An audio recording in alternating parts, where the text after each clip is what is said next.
All bad. Hey, how's it going? Oh, we're just doing our live YouTube show. Say hello. Absolutely. Well, here's I did kind of tease that we had a possible special guest. Hey. Here he is. Make room for you. Yeah, sure. Come on in. Scott Hey. Snyder, ladies Scott and gentlemen. Snyder. Great to see you. Great seeing you, brother. What's going God, on? thanks for Great coming to see down. you too, brother. This, Yeah, this is always. a great timing too because we've been talking a couple of weeks in a row about Substacks. Oh yeah, sure. Let's do it. There's, I hate to really put you on the spot. There's a Take, lot. take a seat. Okay. There's a lot of hatred for subs. A lot of I don't want to say hatred, but there's a lot of like skepticism and all this about it. Sure. But the funny thing is that the same people that are kind of hating on this are the people that love Bad Idea, which Right. is really not good for the LCSs. I don't see this as a bad thing for the LCSs because it's outside of it's not like, oh, we're only going to give it to a few people. Oh yeah. Right. This is completely outside, and at some point there will be floppies, right? Oh, Possibly. 100%. I mean, I think the thing to understand about it, I mean, I'm just doing teaching through it, Right. so I have kind of limited scope in terms of what I'm using it for right now. But everybody I know that's on there, and there are a lot of people that they're going to announce over the next 2 months. Every week you'll see more. They really plan on using this grant or this money to make books that then they can put out into the direct market. Nobody is planning on doing books, as far as I know, out of the people I'm friends with who are on there, which is pretty much everybody that's been announced, that isn't using this money to make something that they can offer their subscribers glimpses at digitally for fun, Right. and maybe offer exclusive digital delivery too, if there's a way to do that. Some people are gonna give the PDF, some people are waiting for a reader, some people are going to just put the book into the newsletter itself. But the idea is that any of those ways then is hopefully going to drive people to the store to buy the physical afterwards, because we retain the ancillary rights in all outside digital for everything, and digital too. You're But just it's also choosing to. it's really 100% creator driven and decision making. Like Oh, you yeah. can decide this book. I really don't think that it'll make it in floppies. We'll go to a trade. This book 100%. This book really feels like a floppy, and we're going to put it out on floppy. Well, think about it like this. For me, there are a lot of books that I'd like to do that I know if I gave to you to sell in the direct market would be risky, both financially for you and for me, right? In the way that when you do a creator-owned book through a place like Image, let's say, which, by the way, I've had lots of conversations with Eric Stevenson at Image.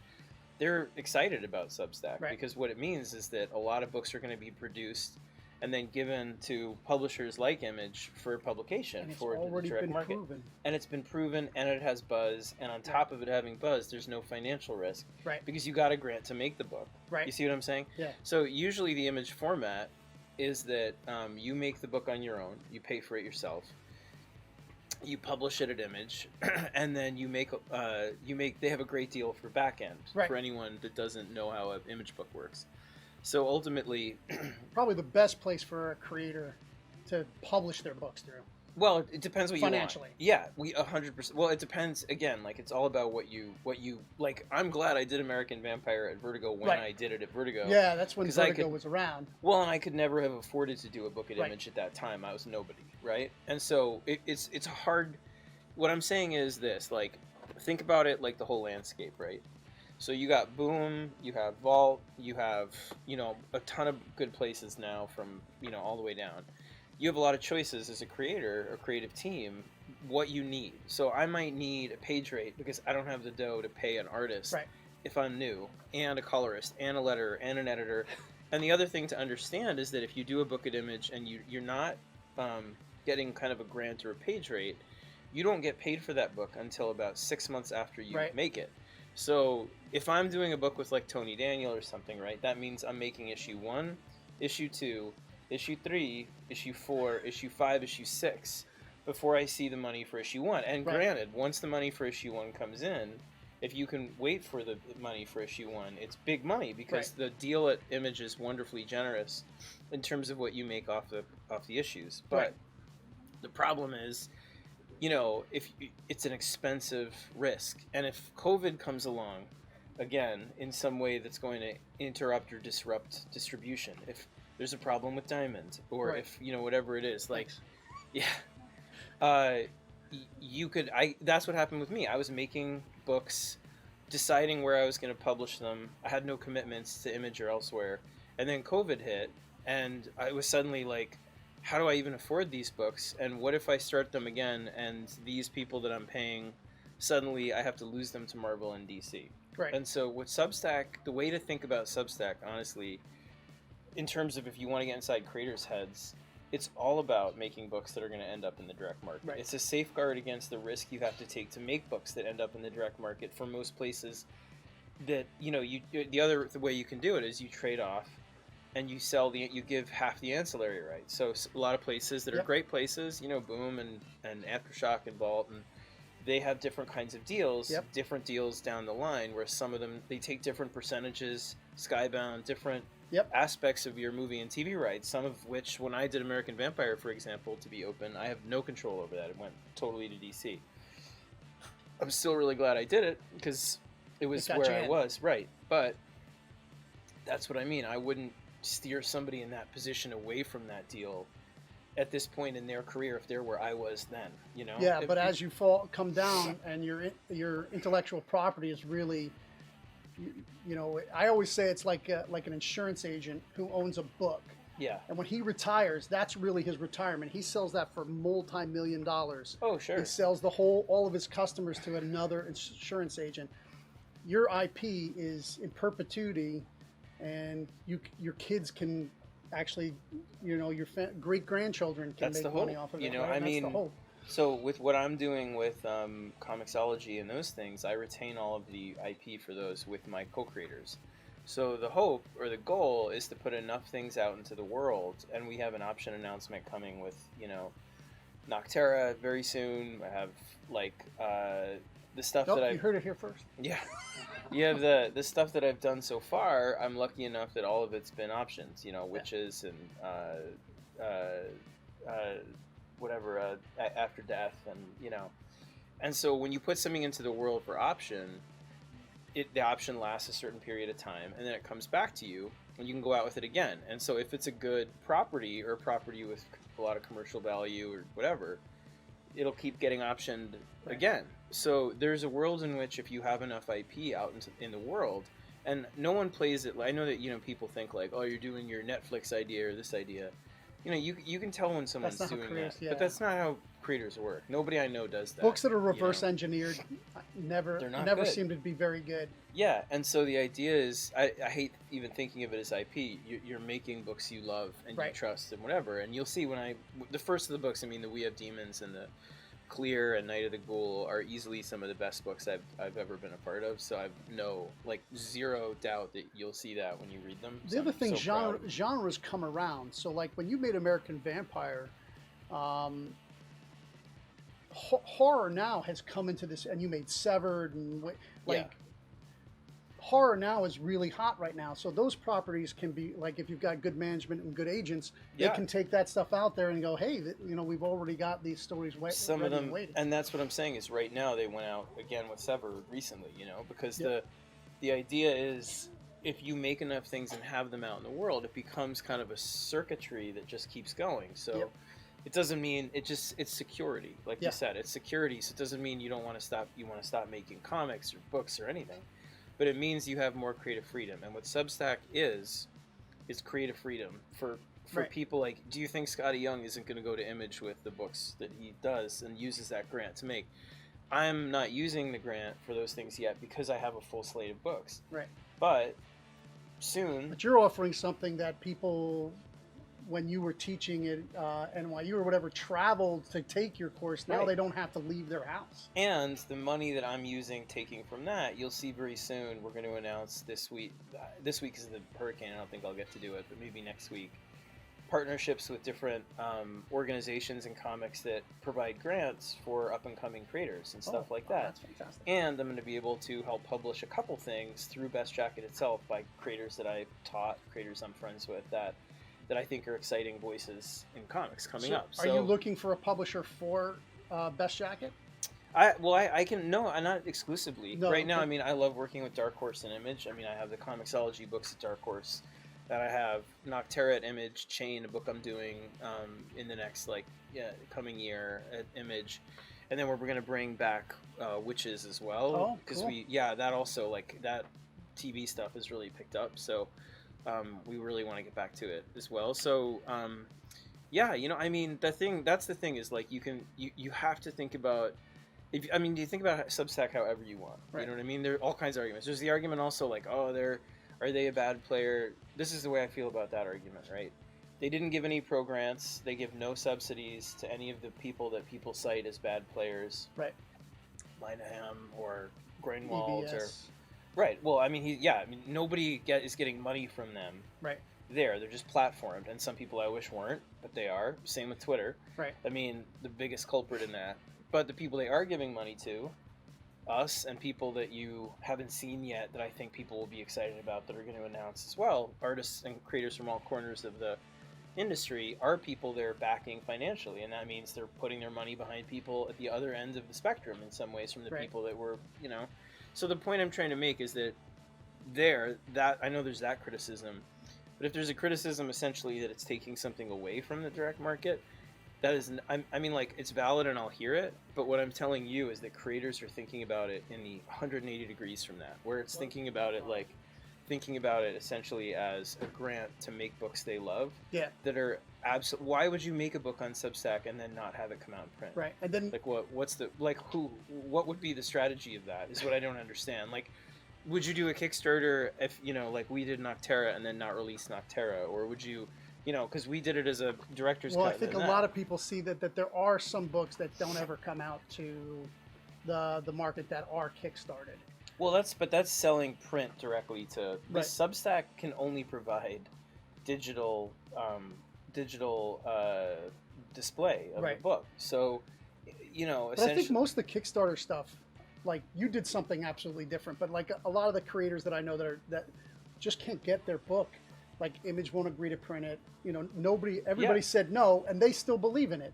So Great. they're like, they take Kickstarter. it direct, and I'm all for that. Me too. They have, like, if I like it, they usually have a retailer, or if I contact them, they'll have the ability for a retailer to get enough copies and at a discount that I can sell it. And they want the general creators want their stuff read. This is not a secret society being built. and that's what I mean. There's no benefit to me. If I make a book on Substack next year, when I'm farther along with my Comixology stuff, if I decide to use some of the money in that way to pay an artist to make a book, on what planet do you think that I would make that book, have it only digital on Substack, and never put it out in print? For what reason? Like, what would the thinking of that be? I would literally just be leaving a whole bag of money in a lane open that makes no sense. Like, it's like, well, I'm going to publish these books. The whole purpose of the books at Comixology, for me, was to be able to make things that are cool for digital, that offer digital a different performance. Where, like, I want people to get a subscription to Comixology. Right. If you're watching this, get a subscription, because then you get all these books, not just mine, Right. for $4.99 a month. Right. And it's called browsing, where it's like, borrow the books. Right. They're not yours. You don't download them. You do your thing, but you're essentially you're reading in a library format. Like a library, yeah. So you have it. And what that makes you want to do, in my opinion, is then go buy print for the stuff that you love. Readers to become hold it. collectors. Readers become collectors. Why do Exactly. I have 50-cent boxes? That's what I'm saying. So people read comics. Like they say, oh, $4. I won't buy a comic for $4. Well, buy them for 50 cents. They're great stories and the art's amazing. That's what I'm saying. It's affordability. Everything Right. is subscription now. It doesn't take away. By the way, like I had the option when I was a kid of doing comic book subscriptions all the way back when to have them to my house. You go to the store because it's experiential and communal and it's collected. Like it's tactile. You go there and you want the thing and you want to talk to people about it and all that. You always had the ability to bypass a store. But the beauty of it now is that a deal like the Substack thing, but the Comixology thing, is all about try it out. Come watch what we're making, and then go to the store and buy it. Same philosophy with Comixology. Get a pass. It would probably benefit me more, by the way, if I tried to show all the single issues to you and was like, Right. don't get a Direct to subscription. consumer is like a big business model in today's big business. Is that if I can go direct to consumer, I can cut out. Image doesn't really take any money except for their production costs. Yeah. But the other companies cut all them out, and I'll get all the money. Instead of getting a portion of that, I cut out the comic stores and everything. It's just not realistic for this thing because the stores we hand sell so much. This is like when somebody comes in and goes, well, I have an extra spot, what should I read? It's the comic shop that says you should be reading this. This is amazing. This is great. That's the fun of it too. Yeah. The comic shop is like your sports bar. It's like your like when I moved to Long Island before I had these guys. You guys okay over there, by the way? My kids are Tell me when you found what you want. They're always so well behaved. They're good. They love this place. They like literally. It was like I feel bad. I like bothered him on every. I like texted, Facebook, DM. Yeah, I'm sorry I was sleeping because I work midnights at my regular job. No, it was. I felt like. I was like, oh no, I slept through Scott Snyder's text. No, I felt bad, Emmett. But the thing is when I moved out to where we live now in Long Island from the city, one of the first things I found was a comic store out there. And this is before I broke into comics, like before. And when we first moved out there, I hated it. My wife was in med school, and I was like, we had one car, and it was like being alone in the condo. We didn't have a lot of money. I mean, all of it was like, and I was trying to be a writer. And the place that I loved going was Fourth World. I went and I was friends with all of them. It's a mom and pop store. Glenn, he then gave it over a few years ago to his son Terrence. The same people worked there that worked there when I was going in, and I remember going in there when I first broke into comics and being like, oh my god, guys, guess what? And so to me, the comic store, maybe I'm old-fashioned, but is which is 100%. It's community, and it's finding new things through people that know and being part of something. The way you don't want to just we've recently become really big baseball fans. I've always kind of been half one eye, half out. Right. And then my 10-year-old there wearing the Judge jersey, we just totally fell in love with it. I don't want to just listen to it on the radio. You want to go see it. You want to go see it. You want to talk to other people that Experience. know that's the whole thing. Comics is a culture. So for me, the way that I would think about Substack, I mean, again, I get that it's scary to publishers in some way because it's allowing talent a freedom to go out and make their things without the pressures of needing to be at Marvel or DC. They don't have them locked down into into exclusive contracts where they can put them from, you're no longer going to be on this, we're going to put you on this book, and that getting moved to that book, it's sort of like getting moved in a lineup in baseball. Yeah. It's like, I'm the leadoff hitter, now you're batting seventh. Right. It's like getting moved from let's say Batman to like Justice League's not kind of a sideways move, a little down, not quite sideways, a little bit sideways. But then if you get Aquaman, like, let's see what you can do with Aquaman. Well, that's the fun, and I think part of it is, I think ultimately it's scary times, but it's really exciting times, in my opinion, because that's what I've been saying. I'm super excited for it. I wouldn't. I mean, it's the truth. Like, I wouldn't be doing it if I thought it was something that was like, hey, leaving comics to go do Substack. That's not.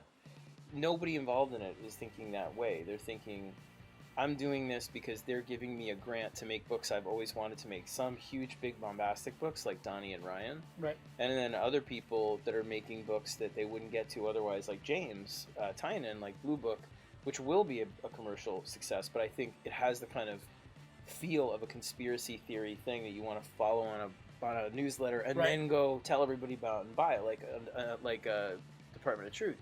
So for me, I mean, the whole fun of it is that their Substack is being great about saying, here's money, do what you want, use our platform to kind of talk about it, deliver digital to fans if you want, in whatever way you want, make it a place where you can sell t-shirts or pins or things, partner with retailers if you want. And some of us are looking into that right now to do that stuff. Well, you think about any, like you created, I'm sure everybody knows, the Quarter Owls. Yeah. How much DC has made on Quarter Owls t-shirts and... I don't get any of that. I mean, they give me, DC is always very nice. Like, I have equity in Quarter Owls, so, I do get a check. It's not huge, but I get a check when they're in the video game. when they're in the TV, Gotham Right. and that stuff. In Gotham. The thing that's been nice, they've always kept me involved, and they brought me out to see the video game when they were making it and give advice, and so they've always been generous with me in terms of involvement and what they give people for Right. equity. I've like that said, there's a big difference between getting a check. Like Batman Who Laughs, right? Batman, I can't get equity in Batman Who Laughs because he's a derivative character. Yeah. So you can get, if you don't understand equity, you can get equity in a character sometimes that you make up for a big 2 company if they don't have if your contracts are after what, like 2010 or 2000. I don't know when it started. Right. I know Paul Levitz was an advocate of it, but it was like when I came in, it was there, and that was like 2009. So, but like if I make Duke Thomas the Signal, right, and he's the Signal and he's something new, then I can get equity in that. But if I say I'm making him because he's Robin, he's Luke Fox's nephew or something, you can't, because that bloodline is already established. Yeah. So the Batman Who Laughs, I can't get in or James Jr. or that I can't, because they're part of a genealogy of characters that existed before me. Great creations, though. I know, and it sucks because Batman Who Laughs is in Fortnite and all this stuff. Yeah. I don't. But again, they're very nice to me. They send me all the stuff and whatever. But I'm just saying, like, when it comes to that versus being able to say, with some of the stuff I'm working on now, like if the Witches TV stuff goes through, and then you see, like, Jeff Lemire is one of my closest friends, right? Yeah. Talking to him about the excitement of seeing Sweet Tooth on Netflix, and people, that it's just a different thrill, like to see your thing suddenly penetrate the public consciousness and be out there in the world circulating. That's a different level of thrill. I mean, I'm hugely excited, and my kids love when they see my stuff in Fortnite or whatever. Yeah. Blah, it's great. But being able to see somebody wearing a shirt with your thing that you made up from scratch is a whole other level. So as great as Marvel and DC is for creators, at some point it's limiting, right? They won't let you do certain things that maybe, in your you make this huge arc. Either they're not reading everything, or they're just not paying attention. And at the end of your arc, something's going to happen, and that they decide when you get closer to that arc, we don't really want that to happen. Oh yeah, and it blows up the whole end of your story, and you have to. That's creative gymnastics now. You have to create, and then a lot of people are like, "Oh, I don't like the way it ended." Well, that's probably why. Well, their whole battle's over. I mean, there's every arc you've ever read has a history you don't know about in some way, whether it was like a good history or a tortured history or whatever. But one of the things I want to do with my class, and subscribe if you haven't on Substacks. 100%. It's going to be a lot of fun. If you want to be a writer, period. If you just want to write, and not even comics, just be a writer. This man is taught at NYU. You're getting an amazing class for $7 a month. And again, I'm using it to help fund up and coming creators. So I'm making enough for my comicsology and everything stuff. But really, that's not even 2 comics. Right? That's not even 2 comics a month. And then if you pay, it's $75 for the year, right? So then you're even saving more money. Exactly. Right. So thank you, Amit. No, if I was a young man, I would definitely be in it, because I like telling stories. But I think I'm a little bit over the age. So. No, you could still do it. That's part of the class. But the fun of it is, one of the things I'm saying is that one of the things I'm teaching in the class is that what I learned really early on was you have to have an incredibly strong sense of what the point of your story is, like what it's about, what your characters, what motivates each character, and what they learn, like what are you trying to say at the end about them, about the world, about yourself, whatever it is, like regardless of what it is. Because if you know that thing really hard, like you have a North Star real locked down, then it becomes a lot easier when they come to you and they say, you have to change the mechanics of how you do it. You get one less issue. Well, you have to use this character. Well, you have to tie into an event. Well, you have to lengthen it. And especially with the big event stuff I did, that was like, it's like being on an ocean that just doesn't stop like this, where they're like, actually, we're going to reboot. We're not going to reboot. Oh, well, it's going to be 3 months. No, we need you to tie into 5 months. And you're like, oh. So if you don't know, like, this is the destination that I am landing the plane at after this crazy storm I'm flying through, you will wind up, you know, taking a detour and I wish landing they would somewhere you just don't have want. an Elseworld book. DC Uh-huh. would just do an Elseworld book of all the stuff we missed. Yeah, Like all the yeah. stories that didn't get told because they changed course. Oh, I mean, I could name so many in my head that I wish did, but there are also great ones that you know came out because they did do what they did. So Right. it's always Oh no, there's always a give and take. we talk on our show. We really love DC's crossovers. We think they do crossovers way better than Marvel. It's Oh, our personal opinion, but thanks. like especially like during your run, like the New 52 was amazing. That Yeah, it's funny. I really excited about what they have planned now. I feel a couple people asked me. I have no idea, like what this is coming from, but that did I plan on staying longer, or was death metal supposed to set things up in some way that I was supposed to stay, and then I decided to leave, and like it couldn't be more the opposite. Like on my kids, where everybody there will tell you, like I said when I was like 10 years, death metal is a goodbye. Like clearly, it's yeah. like the whole message of it is death. well, and the whole an message is ending. like, you know, the way comics, or I hope DC Comics will be, is kind of a marriage of the things that we tried over the 10 years that I was there in these extremes. Like the New 52 had great things about it, but it pushed history away.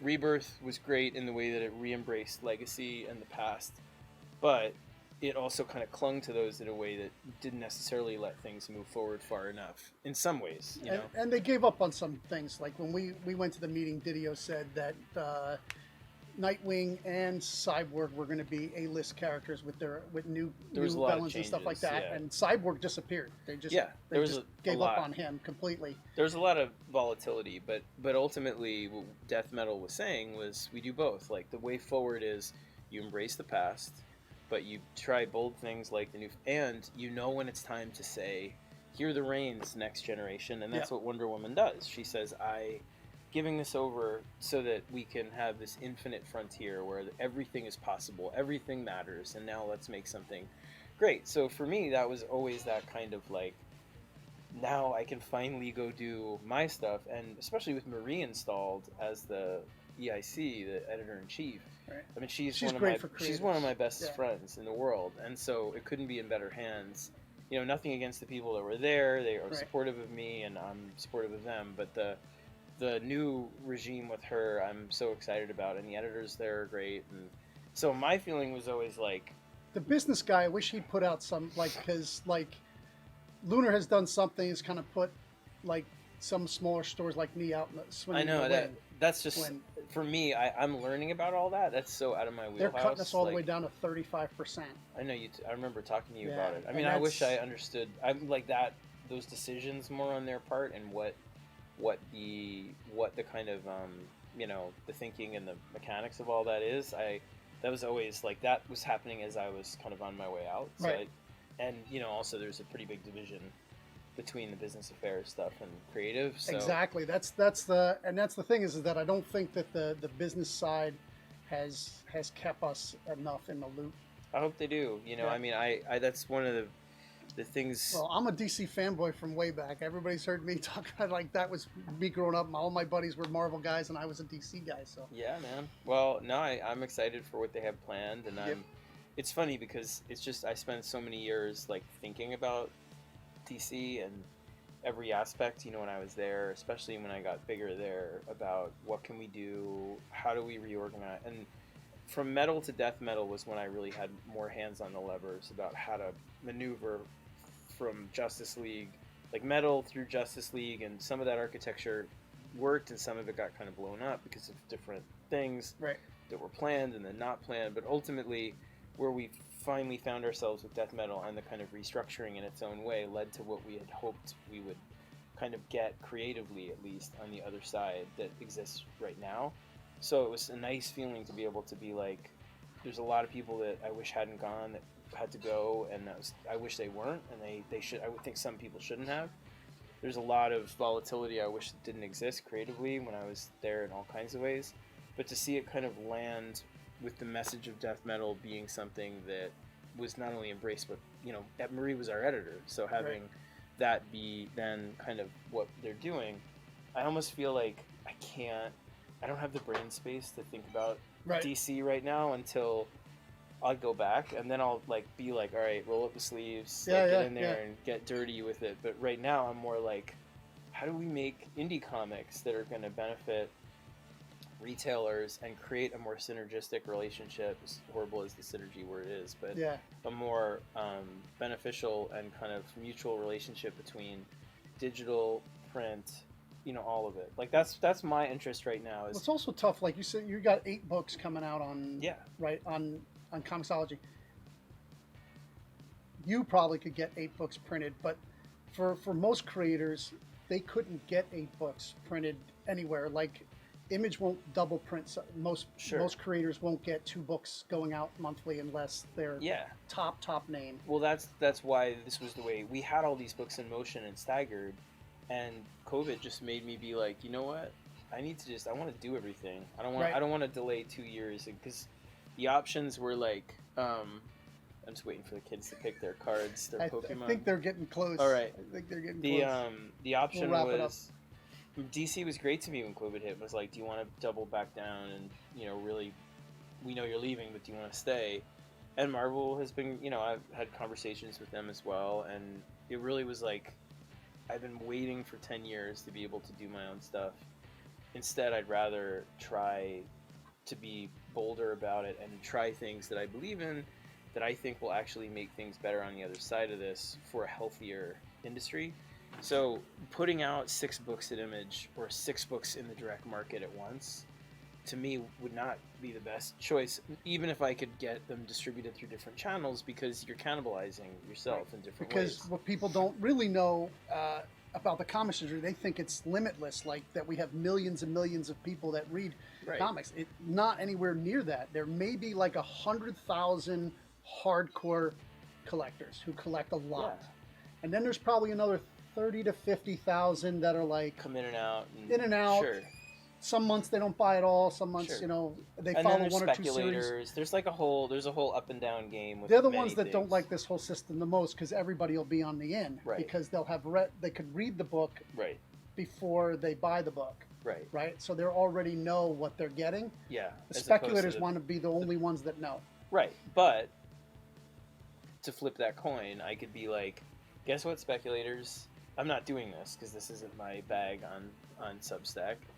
But it's the Substack stuff gives you control over that, and I know people, James and others, who are already doing that and announcing it, being like... His Razor Blades book blew up like crazy. Well, and so he'll be like, hey, I'm doing exclusive variant covers that only you get, and that with characters that are going to be big characters, that you drawn by this person, you only get them through my thing that I'm giving to retailers through this distribution channel, and retailers, you want to buy them from me and put them out in the world, like...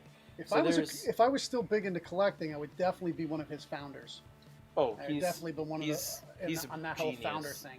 He's like, he's like my little brother. Yeah. I mean, we're like friends 15 years. There's nobody I love in comics more than him and Kulo and Jock, and he's like my tight inner circle of family. Beyond, like, I can't say enough good things about what he has planned and what he's doing. And if like 10 years ago was kind of, I sort of hit the ground at a moment that happened to be really perfect for my skill set in terms of what I wanted to do in comics and what was available, and there were a lot of fights, but it was like I kind of Mr. Magoo right into the moment that like was right for my whole thing. Right. This is the moment that's right for his whole thing, like last year to this, or he is the brain for everything happening in comics right now, is like his brain.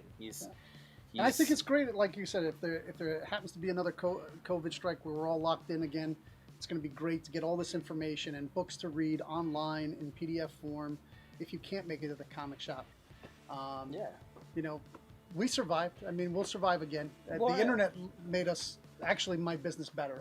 We're healthier than we've ever been before. And you were telling me that, and my store is too. I mean, Fourth World, I go in and things are sold out right and left. And the one downtown too, for me in my town, like, you see it. People it's like baseball. Like, we rediscovered our hobbies and our loves, and people found hobbies that they love immersing themselves in. And they're making time for them, where they used to just like, I don't have time for that. I don't have time for that. I'm just going to work and work and work. And reconnecting to things that give you joy in life, and make you, and I think comics is a huge part of that. And that's why I really believe that, like, if we went back to the way it was before without trying to make moves, like, if Substack comes along and is like, well, you can try this and give you money. I mean, I don't even see what the downside is, but I mean, even if you saw one and we're like, that's a little scary for me to leave Marvel or DC and try that and make my own stuff and have it subsidized and then put it out in print. I mean, that's the kind of thing where, like, and again, not to get too down in the weeds. Are you guys almost ready? We're ready. Okay, all right, give me 1 sec. And then I'll go. But Yeah. the benefit of a play, like so the 2 keys to understanding Substack for creators are, 3 keys are: 1, they're giving you a grant to make the books you've wanted to make and take away any kind of financial risk for you that way. And you plan on doing that book in the direct market, you know what I mean, after Right. you do it digitally. 2, you retain the ancillary rights to that, so you can go out for TV and film and everything you want with that book, no matter, so that's great. And the third thing is that it's a sustainable system if you get it up and running. So for me, if people, I don't know if this is like bad taste or whatever to say, but we're already nearing like 2K people in the class, which is literally maybe like 10 times more than I expected to get. Really? So I thought maybe. I think you'll grow to 5. I really think you'll be a 5K. Once it gets out to people who actually aren't even into comics and they're like, wow, this is a class that I can get from this level. I love doing it too. We're Yeah. gonna have a lot of fun. But the benefit of it is, and then I'll shut up, is that that means that I'm getting the majority of $7 a month, 90% of $7 a month from 1,000 people. You're making close to $70,000 a year from your social media. That funds the books you want to make. Right. So I'm making double that now, but that money basically goes back to Substack to pay back the grant that they're. Right. But after the first year, regardless of how much we've paid back, the ratio still switches. So it's a super generous deal. So if you only pay back a portion of your grant, but you get to the end of the year, the ratio still swaps back to like 90% you. So if I have this many students, or I can add other things, like do a book the second year I'm doing it, and I have even half of the people I have now stick with it, I have a stream of income that's literally designed for me to make things I love or fund other people's books. Or Right. It's and as funnel if you it went to back in. Patreon. Right. If That- Patreon came out and said, hey, we're going to give grants to all the comic creators to be on Patreon, Right. and you can do your stuff on here, you could have done it The, there. the only difference is there's no grant. Like Right. you have to this is taking away that risk. So you can Right. So my kids have picked out their Pokemon Absolutely. We're going to wrap cards. this up. Thank you for watching. Well, stick with us. I'm going to cash them out. Ken will come in and finish up FOC, and we'll get out of here. All right? Thanks. Oh No, you I guys, think- I you guys think can I keep got a going. couple I of just things. got to get the kids out. Absolutely. But It's that's it. getting late. It They're was a gonna- pleasure to be here. Also. by Oh, the thank way. you so much. Hey, everybody. Thank you, Scott, for coming out. We appreciate it.